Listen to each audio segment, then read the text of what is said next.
Hey, welcome folks. My name's Robin Waite. I am one of the mentors on Bill's amazing Pet Groomer Business Programme. Very excited. I figured that seeing as I'm here as a mentor, I should probably just jump in and do a quick introduction. So here it is.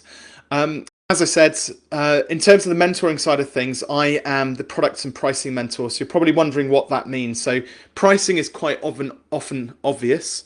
So it goes without saying that that's all about understanding your money mindset, your money blueprints, value and exchange and things like that, and making sure that you are confidently charging your worth. It is remarkable how many business owners don't charge hardly enough. And just to give you a little insight into that, so the average business, if you had to offer a 15% discount, you would actually have to sell double the number of dog grooms that you're currently selling in order to make the same net profit. That's just with a 15% discount. This is something I posted about in a couple of groups actually over the last few days. And the reason actually a lot of people, they're not actually calling it a discount, okay? So what many business owners do is they go around and look at the competition and then ultimately end up charging the same, if not slightly less than their competitors, because they believe that I need to be cheaper than the competition in order to attract clients. So inadvertently what you're doing there is you are charging a discount, you just don't realize you're doing that. So you end up having to work all hours under the sun, grooming as many dogs as you possibly can do, whenever you can do, constantly, and then also do marketing and sales and everything else, which are all very important things. But ultimately, as your pricing mentor, one of the things that you're going to learn from me over the coming weeks, months, and however long into the future is that actually it's much better to have a business where you are making double the income. And by income, I mean net profit. So it's typically net profit which determines how much you can pay yourself.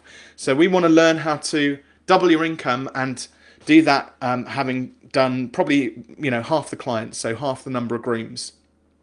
Now, to many of you, that sounds like you've just looked at the face of El Capitan, which is a massive mountain in the States, vertical cliff face, and it actually takes something like 3 days for even a moderate climber to climb the face of El Capitan. They have to camp out part way up.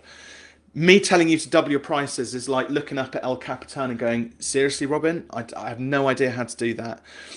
So over the coming weeks and months, and on my masterclasses, we'll obviously be diving into the pricing side of things, just talking about your confidence, learning about some sales techniques, learning about objection handling, learning about how to educate your prospective clients so that you don't have pricing objections, at the end of a sales conversation. It's what we call reducing friction in the sales process, that by the time it gets to that pointy end of the conversation, they can clearly see the amazing value which you deliver in your business. And so it should be relatively frictionless to actually enroll clients at higher price points, even if you are the most expensive in your local area. Really, for a lot of you dog groomers, that's really what you're going to be up against is looking at what your competitors are doing. But the reality is, like, people see the value in things, and generally speaking, if you are the most expensive, it means you've got more time to deliver a better quality product or service to your clients, which gets better results, better reviews, everything is much better. And therefore, you can afford to have fewer clients. And what you'll end up with those clients when they do come on board is that they are massively loyal and they will stick around for months, if not years, with your business. And I know this because I didn't run a dog grooming business, but I have run a couple of businesses in my lifetime. But I ran an agency for 12 years doing web design and branding. We ended up ultimately being the most expensive in our local town. There was about 20 to 25 web designers and creatives in the local area. Limited businesses. I don't know how many freelancers there were, and we were one of the most expensive. We ended up with clients who stayed with us for the full 12 years that I ran that agency. So it goes to show that price isn't the reason why people buy. It's normally down to value, expertise, and doing a job well done. So we'll be talking about all of that sort of good stuff. The other thing which I do as well is we look at something called product architecture. So product architecture is not just necessarily about the core products which your clients buy from you. There's a couple of bits and pieces which bookend your core products. Okay, so I'll give you a very brief overview of those now. Obviously, on the masterclass, we're going to go into it in a lot more detail. This is really just to whet your appetite and let you know what you're in for. So In terms of that product architecture model, there's actually 7 steps which make up all of it. I won't go through all of them because just for expediency of time, I've only got about 10 more minutes. So the first step in product architecture is something called marketing assets. So that's making sure that you have assets available to you, again, in order to reduce friction in the sales process. So when a new client, in terms of how they find you, how and where and when they find you, but also in terms of making sure that those assets which you design add value to their lives and helps them. So what we're talking about here is the difference between marketing assets versus marketing activity. So most people assume marketing is marketing activity, doing things like Twitter and Facebook and LinkedIn and all the different social medias and stuff like that. Not suggesting those things aren't relevant, but the trouble is with a lot of social media activity is that it falls off a news feed within a matter of minutes, and you're on this treadmill. You constantly have to post new content in order for people to find you and engage and interact with you.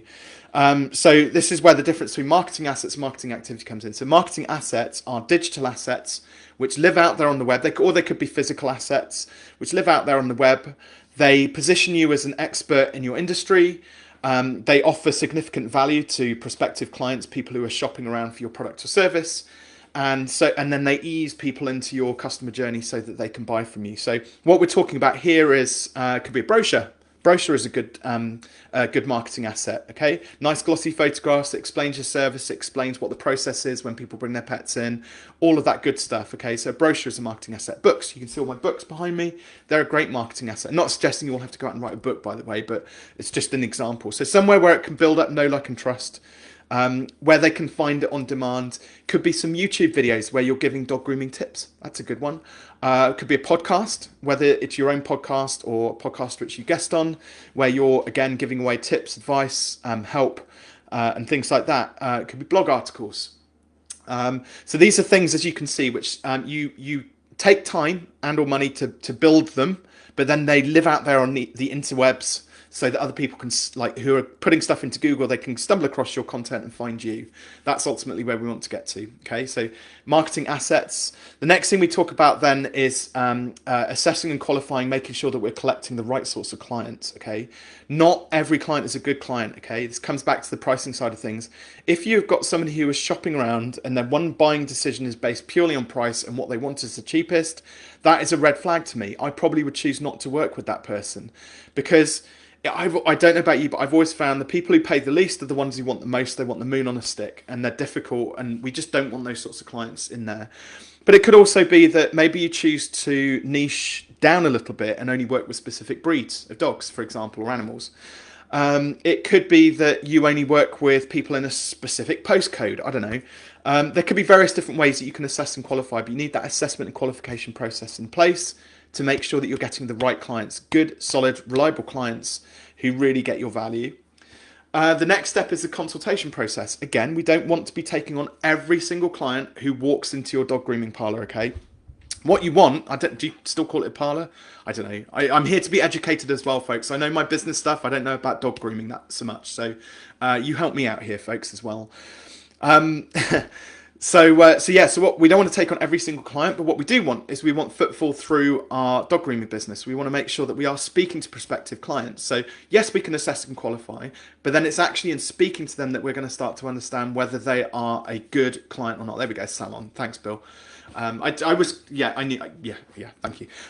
So we want to make sure that we're actually speaking to people, getting to know their pain points, problems, challenges, and all that good stuff. And it's basically about understanding whether it's a good fit or not. So there's a specific framework that I'll be teaching you when we come around to doing my masterclass on how to consult with new prospective clients.